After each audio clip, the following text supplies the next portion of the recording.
If you are fully booked but still stressed about money, if tax time always feels like a motherfucking crisis, if you're tapping your card and hoping for the best, this episode is for you, because here's the truth. You're probably not broke because you don't earn enough. You're broke because you have no idea where your money is going and you tapping that credit card away.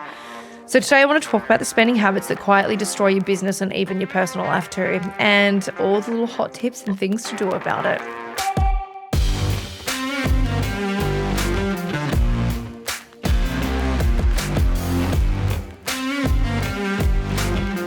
This podcast is being recorded on Gubby land. We pay our respects to the traditional custodians of this land, our country, and elders past and present. My name is Cait Muir. I'm sure you probably guessed that. Today is a solo episode of the Tell Me About It podcast, and I'm just going to warn you, all right, buckle up. Today's app's going to ruffle some feathers.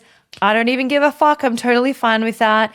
Today's episode is you're not broke because you don't earn enough. You're broke because you choose to be. Wee, she said it. And look, hi, I'm Caitlin Muir, and I am a recovering shopaholic, in debt, big debt queen. And I guess alternating from the strategy that we did with KPIs and with goals and things like that, I wanted to go now a bit more into the spend and the horrible spending habits some of us have. And you know, I've been in full business strategy mode. Today, we're going somewhere that genuinely keeps me up at night when I think about how common this problem is. And specifically, I want to talk about spending, the absolute fucking epidemic of overspending that I see in small business owners, particularly in the hair, beauty, and barbering industry, because we're emotional, creative, crazy, chaotic people, and we tend to have no impulse control. Again, generalizing, we're obviously all not the same. Like, this is honestly the number one problem I see in business owners. It's not that they don't earn enough money. It's that they have no fucking clue where their money is going. They're tapping their cards like it's a nervous tick. They're buying shit they don't need. They're not saving for tax. They're borrowing money to pay off old debt and creating new debt in the process and just kind of digging themselves into a deeper and deeper hole. And then they're sitting there wondering why they feel fucking broke all the time despite being fully booked and overworked and underpaid. Yeah, sound familiar? I thought it might.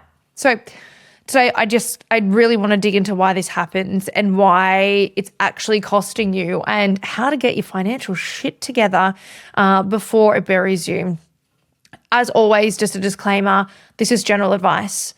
When I speak about debt and clearing debt and not being a debt and being, financially successful, I talk about my own experience. I am not financially trained. I'm not an accountant. I'm not a financial advisor or anything of the sort. So please get your own financial advice for your specific situation. Also, most of what I'm about to say is common sense that we somehow collectively avoid or do all at the same time, because I feel like we're all kind of the same kind of weird, aren't we? The tap and pay method of financial management, I think, is everyone kind of eye rolls because they're like, oh yeah, I do that. But I need to paint this picture for you because I see this constantly and it makes me want to scream into a pillow. Business owner, fully booked, client loves them, incredible at their craft, making good money on paper, and yet somehow they're always stressed about money. There's never enough in the account. Tax time is a nightmare. They're always unprepared. They're robbing Peter to pay Paul. And that just happens on this ongoing, revolving, rotating basis. And when I ask people about their spending, I get the same response almost every time. I really don't know where it all goes. And this is the tap and pay method of financial management. You tap your card, you pray there's money in there, and you don't think about it again until something bounces or you check your balance and feel physically ill. Let me be really clear about something. This is not a money problem. This is a behavior problem. If you're earning good money and you're still broke, the issue is not your income. The issue is that money is leaving your accounts faster than it's coming in and you have no visibility on where it's going. If you're in Australia and you have a household income over $150,000 a year, you are pretty much above average. And if you can't manage your life and your budget on that money, there is something fucking wrong.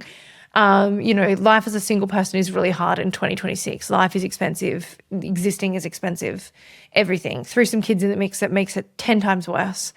But if you're making good household income and you've never got anything left and it's this week by week thing, you're not tracking, you're not paying attention, you're have no visibility on where things are going, and then you're shocked when you have nothing left.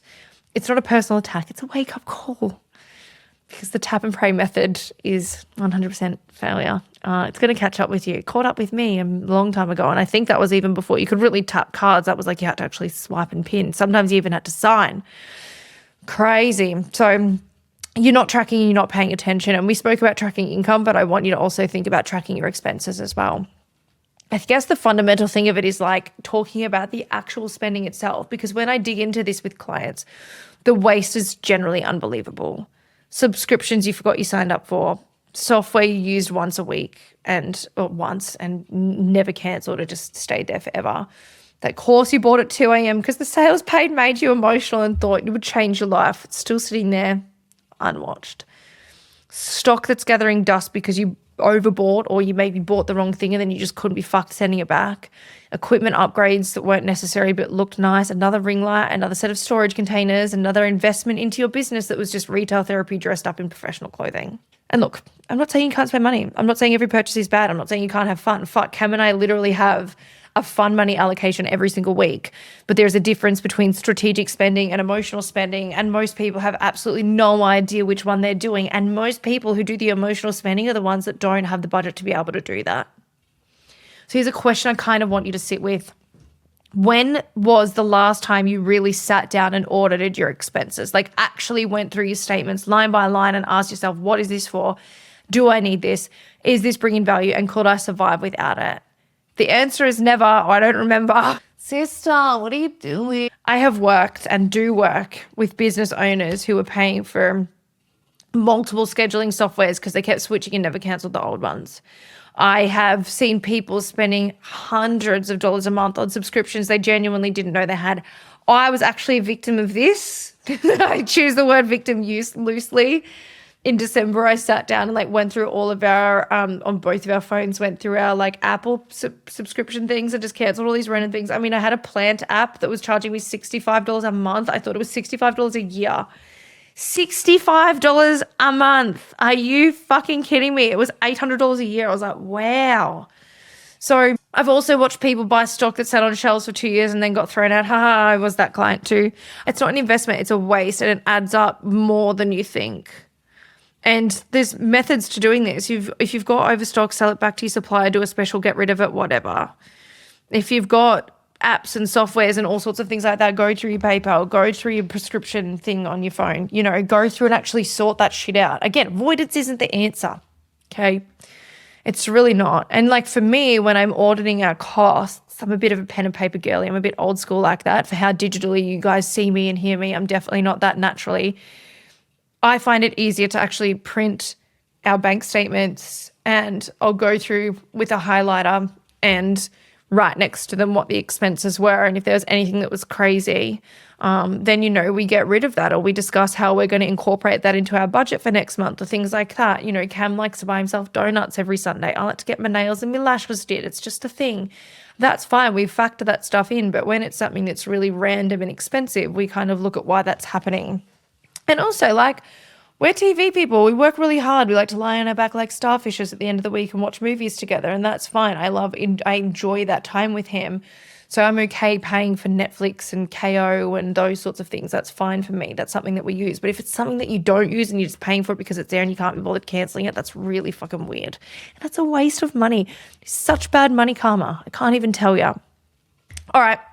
Next bit, I want to talk about tax, because tax is also something that I see forever and ever and ever in a day. I had a salon group once. They had multiple salons, extremely well known. Their tax debt was more than their annual revenue. It was up over $800,000. And when I had my initial consult with them, I was like, tell me about it. Like, what are you paying off? Or what's the payment plan they've got you on? It must be astronomical. Must be huge. I'm like, oh no, we haven't paid. I'm like, you do realize you're going to have to probably sell a house to be able to pay for this. Like, this is asinine. It was mental. Tax debt in general pretty much baffles me, because the logic is quite broken, and yet so many people continue to operate this way and really never face it or do anything about it. Tax time comes around. Business owner gets shocked and stressed, scrambling to find money, panicking, maybe putting it on a payment plan, paying fucking 12% interest or whatever it is the ATO charge, maybe borrowing or lending to cover it, maybe just not paying it, just hoping for the best, not even contacting the ATO to talk about it. And I always want to ask these people, what surprised you here? Tax isn't a secret. It happens every single month, quarter, or year at the same time, depending on how you pay. You know it's coming. You've known it's coming since you started your business. The government has been very clear about the fact they want their portion of your income. So why are so many business owners acting like tax is some kind of unexpected emergency that absolutely blindsided them out of nowhere? In Australia, different obviously, New Zealand's 15%, but in Australia, goods and services tax 10%, put it away. You also deduct PAYG tax, pay-as-you-go tax out of your employees' wages, also out of your own, put it away. If you make claims back against that 10% GST, great, that's fine, claim it back. But putting it away and having it sitting there and then at the end of the quarter, if you've got surplus money, giving yourself a bonus, way better plan. I like to kind of think of tax money as not being my money because it's not. I don't own it. It goes to the tax man. It's how I know that I'm profiting. It's how I know my business is doing well. We've got to stop taking that as spending money when it isn't. And if you're charging properly and you're earning money properly, you should have that money there to put away. So plan for that. Why are so many business owners acting like tax is some sort of like unexpected emergency that just popped up out of nowhere? The answer, honestly, is avoidance. It's easier not to think about it. It's easier to spend the money now and worry about the tax later. You want to buy the pretty things and you don't want to keep it in your tax account because you want that exciting new thing. It's easy to pretend that, I guess, future you will somehow figure it out, or maybe the ATO will forget and just waive all your tax. I've never heard of happening ever in the history of being in business. Look, I think the worst my tax ever got, I was 25 or 24, maybe 24, 25, something like that. Anyways, got it up to $130,000. And I think my revenue at that stage was about 500 grand. Like, it was scary high. And, you know, I had staff that were undercharging, rent shares not paying me. I was avoidant. I wasn't paying anything. I was spending every last cent. I was spending to fill a void. And that's what a lot of people do too. That's a whole story for another day. And all of a sudden it just got so overwhelming and got ahead of me that I didn't pay super and I did all these other things. And I contacted them and I sorted it out and I worked my ass off and I paid it back. And since then, tax has always been paid as it comes in and goes out. And it's so much more of a safe, happy, confident feeling when you know that your tax money is sitting there ready to go. Don't get me wrong, I've had some alarming stonkers that have come out before, especially, you know, selling vehicles and things like that I was like, fuck, didn't even calculate the bloody GST on that or whatever. But it happens. It sucks. You've got to try and take those lessons and never, ever do it again. Like, learn from it. Don't just do it and keep repeating the pattern. Like, make the fucking change. Future you is just present you with less time and more stress if you keep going the way that you're going. And that strategy is costing you money and late fees, interest on payment plans, the absolute chaos of trying to find a lump sum that you don't have.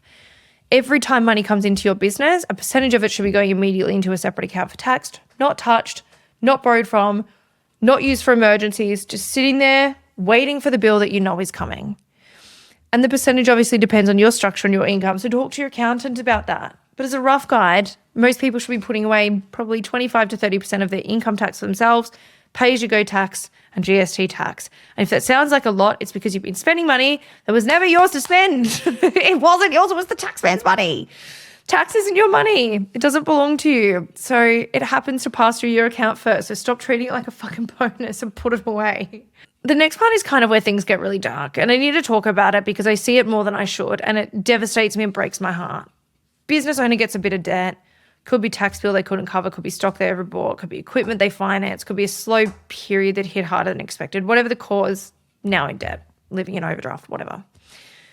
Instead of dealing with it properly, which is cutting expenses, creating a payment plan, increasing income, they borrow more money to cover it. Credit card, personal loan, afterpay, buy now, pay later, family member, fucking bank of mum and dad, whatever's available.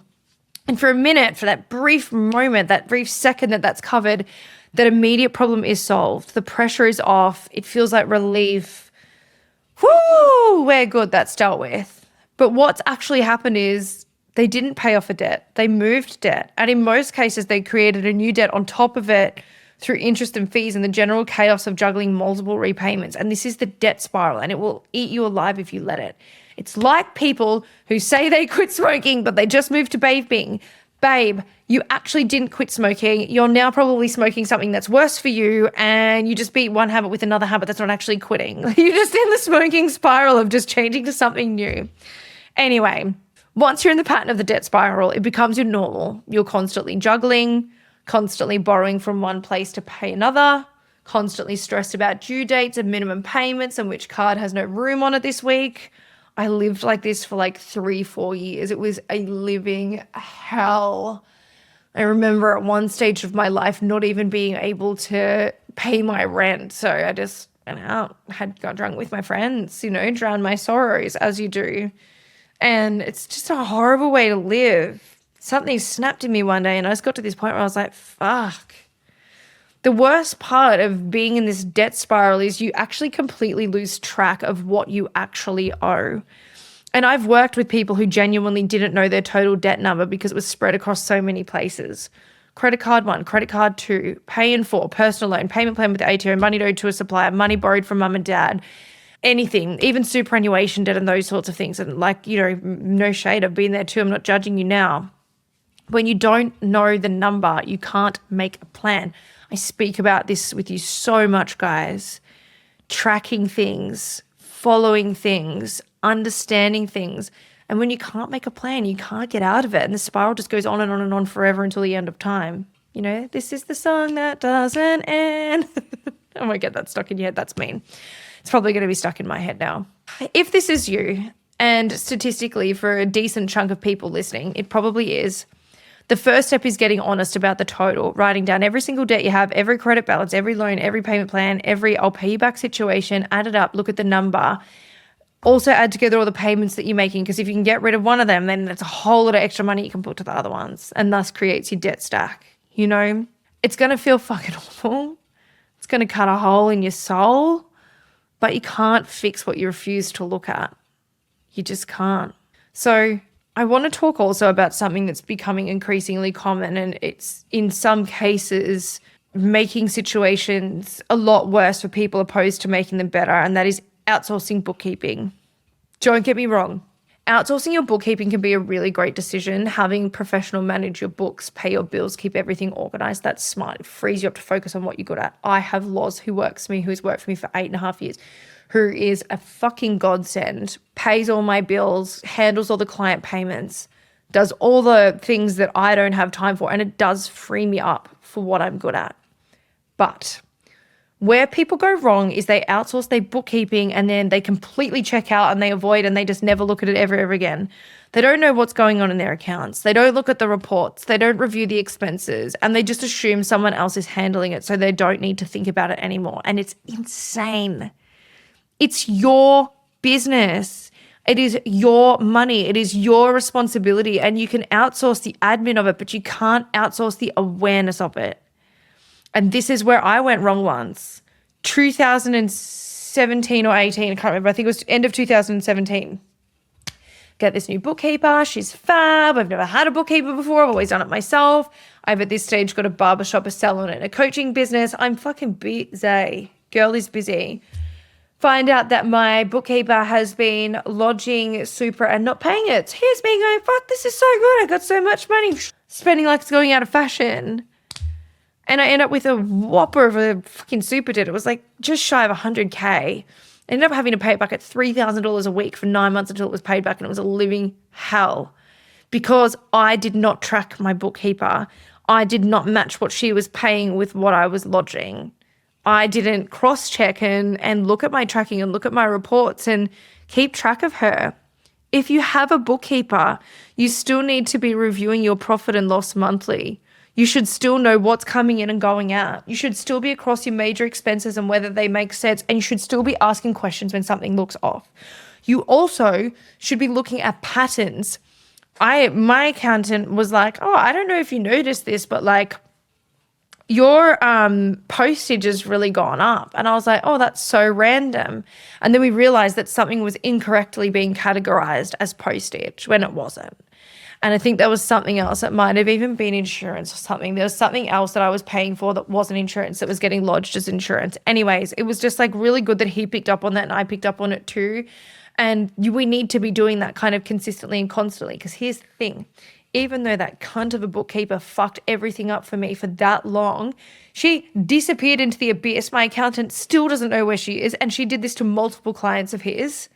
She don't get any penalties. She doesn't get any fines. She doesn't go on any hectic payment plans. She just gets to like wipe her hands of it. She's done. So keep track of your people that you're employing to do a job. It's the same as like I have a housekeeper. I always have a look around the house and make sure she hasn't missed anything when she's left. It's my job to make sure that she does do all the, well, it's her job to do the things, but it's my job to make sure she's doing what I need her to do. So I also have situations where business owners had no idea they were losing money for months because they weren't looking at reports. So the bookkeeper was doing their job fine, recording everything accurately, but the business owner never looked at it. So the problem just grew and grew and grew and became a crisis. You know, they just keep plugging along, doing what they're doing, day-to-day things, spending the same on colour, spending the same on their expenses, spending the same on all of their utilities. And then all of a sudden they realise they've made $100K less for the year because they didn't look at it 8 months ago. Whereas if they had just tracked their metrics and tracked the numbers like we spoke about a few weeks ago, they would have had a much better idea of where they were at and what they were doing. Your bookkeeper is there to do the books. They're not there to run your business and make financial decisions for you. That is still your job. And same goes for accountants. Your accountant can give you advice. We love a creative accountant. We froth that shit. But only if you're engaged, only if you're bringing them accurate information, and only if you're actually implementing what they tell you. Too many people treat their accountant like a magician who will somehow fix everything once a year at tax time, but they haven't been creative and thought about it. It's not how it works. You need to be involved. You need to be paying attention. You need to take responsibility for your own financial situation. It's the same as me. I can only work off the information that my clients provide me. I don't have access to their Xero. They don't need to share that with me if they don't want to. My job is they come to me with a problem. I solve that problem. I help them structure and teach them things, and then they implement that. I also can't make them implement things. I'm not going to stand there and hold a metaphorical gun to your head. It's your responsibility at the end of the day, and I think we kind of forget that when we start to outsource something. So I also want to kind of acknowledge and offer a little bit of compassion, because honestly, a lot of this comes down to something that's not entirely your fault. Nobody taught you this stuff. Your financial literacy wasn't taught to you at school. It wasn't taught to you in your home. It wasn't taught to you at TAFE. It wasn't taught to you at uni even. You went to school, you learned algebra that you've never used. I use algebra every day in my spreadsheets, by the way. You may have gone to beauty school or done an apprenticeship and learned how to be incredible makeup artist, hairdresser, whatever. But at no point did anyone sit you down and teach you how to actually run a business. A lot of them probably didn't even tell you how to sell retail or mitigate proper conversations. Nobody taught you how to read a profit and loss statement, how to manage your cash flow, how to save for tax, how to budget, how to understand what your numbers are telling you, and how to make financial decisions based on data instead of the vibes. You know, all my clients are good vibes. All of you guys are listening who I'm sure are a fucking good vibe. Life doesn't survive on vibes. None of that was in the curriculum. And then we throw people into business ownership and act surprised when they struggle on the business part. The training and education around running a business in the industry is genuinely fucking abysmal. It's just abysmal. And you can be the most talented stylist or artist or therapist in the world, whatever you call yourself. But if nobody ever taught you how to manage money, you're going to struggle. It's not personal failing. It's a gap in the system. The thing is, and this is where the compassion ends and the accountability starts, you're a fucking adult now. You own a business now. And while it's valid to acknowledge that you weren't taught this stuff, it's not an excuse to keep not knowing it. Do you know how many times I ring my accountant and be like, can I claim this? What is this? How do I log this? Blah, blah, blah, blah. And he just tells me, or he whips out the whiteboard to explain something to me. The information is out there. There's books, there's podcasts, there's courses, there's coaches, there are accountants, mentors, there's iconic coaching, literally endless resources for learning this stuff. And if you don't understand something, you have the ability to learn it. It's completely on you. That is not on anybody else. The gap in formal education explains why you might not know this yet. It doesn't excuse you continuing to know it while your business suffers. And, you know, even an expansion on that is not just even your business. Also, your personal bank accounts. Do you know how many people I speak to that literally spend like $300, $400, $500 a week on eating out? Eating out. And they're like, I can't save for a house. I can't save for a car. I can't get ahead. Fucking bro, have you looked at your fucking, look at the money you're throwing away. My husband likes a daily coffee. I'm okay with that. He bought a beautiful coffee machine. Now he wakes some at home, but he also buys one in the middle of the day. I'm okay with that. Girl likes a Red Bull. I'm pretty loud and clear about that too. I also like a bit of Mackie D's once a month, and that's okay too. We eat out, we have date night every single week, but we budget for that. We're also not struggling to make ends meet. And when we were, we bunkered down and we hunkered down and we cut all of our costs and we did what we needed to do. So if you're feeling like you've got no money, you probably don't got no money, and you probably need to do a little something about that. So I'll give you some tactics. I'll give you a couple of pointers of things that you should try and do. I want you to do a full expense audit this week. I want you to go through your statements for the last 3 months, every transaction, categorize them, identify what's essential, what's strategic, and what was emotional spending and straight up waste. Cancel anything you're not actively using. Be ruthless. This is your money that we are talking about. 2, if you don't already, I want you to set up a tax account and automate transfers. And if you do have one, I want you to start fucking using it and using it properly. Work out what percentage you need to be saving. Ask your accountant if you're not sure, and set up an automatic transfer every time you get paid. Don't touch it. Pretend it doesn't exist. Nothing like that. When tax time comes, the money is just sitting there waiting. And if you are someone whose income fluctuates daily, weekly, most of the hair industry is like this, it's never exactly the same thing. What I found was the best thing for me when I was paying myself out of tax debt is, say I earned $1,000 for the day, I'd put $100 into my debt and $100 into my savings account for the future one. So it was 10%, 10%. And same as like as soon as I did my staff pays, their PAYG also got moved over straight away. I wasn't paying myself when I was paying out of debt. So I was just paying myself, I think like $200 a week, something like that. It was terrible. So, just make sure you're creating some sort of strategy around it and actually using it. The next thing I want you to do is, if you are somebody who's debt, if you are somebody who is in debt, maybe you are debt, that's fine. If you owe money anywhere, credit cards, loans, payment plans, family, whatever, write it all down, total it up, look at it, make a plan for paying that debt off that doesn't involve borrowing more money. I'm going to do an ep in a few weeks about the debt stack. And if you need help with this, get help. I can give you my exact strategy for getting out of debt. It was hard, fucking yakka, but I did it. I paid myself out of $260-something thousand. But start with knowing the number and facing it. And I also believe in attacking the smallest debt first. If you've got a $2,000 credit card and a $20,000 tax debt, pay off the credit card first. There's no point hammering the tax debt when you've got this other credit card that you're paying off first. Yeah. Also, if you are outsourcing your bookkeeping and your bookworks, which I'm okay with, we're all time poor peeps in this world and in this industry, ask your bookkeeper to send you a profit and loss statement monthly. And you can even, I don't know how a lot of the softwares work, but on Xero, which is what I use, you can actually do the month and then you compare it to like the 4 months before that too. So they're like all in a row. And same thing, like get your highlighter out, get your pen out, start looking at things, start looking at where your costs are going. I mean, if you're spending an astronomical amount on wages, if your wages are, 40 to 50% of your revenue, you probably need to look at cutting some people or increasing your revenue. If you're spending a god-awful amount on marketing, but you're not getting any new clients coming your way, well, then maybe it's time to change that up a little bit as well. So have a look at your profit and loss every monthly, open it, look at it and compare and stay engaged with your own finances. Don't just bury your head in the sand. The last one I want to kind of talk about, or a bit of like my hot piece of advice, is invest in your financial education, read a book on business finance, take a course, hire a coach, talk to your accountant about things beyond just tax, close the education gap so you can make smarter decisions going forward. And look, I have a whole bunch of free ebooks in my resource library at iconiccoaching.com.au. There is one there called Rich Bitch. It's 88 ways of growing your wealth, and there's lots of little tips and pointers and things. It's a little bit old, but it's still very, very relevant. And maybe that's something that you need, going into this year and really kind of bunkering down on your spending. But sister, stop online shopping, stop emotional spending, stop buying things in the middle of the night that you don't fucking need. Okay. A lot of this, like I said, stems from the gap in education. Nobody taught you how to run a business. Nobody did anything like that, and that's fine. But that explanation has an expiry date. And some point, it's on you to learn what you need to know. And it's most definitely on you to control yourself and learn to stop the urges and work on why you're overspending and then stop actually doing it. So just start looking, do the audit, check the accounts, add up the debt, face the numbers. It might feel fucking awful. It probably will feel fucking awful. And it might be worse than you thought, but you cannot fix what you cannot see. As always, if you need help, my inbox is open. DM me anytime. And that's it for today. Go sort out your fucking spending. Money bags, I believe in you.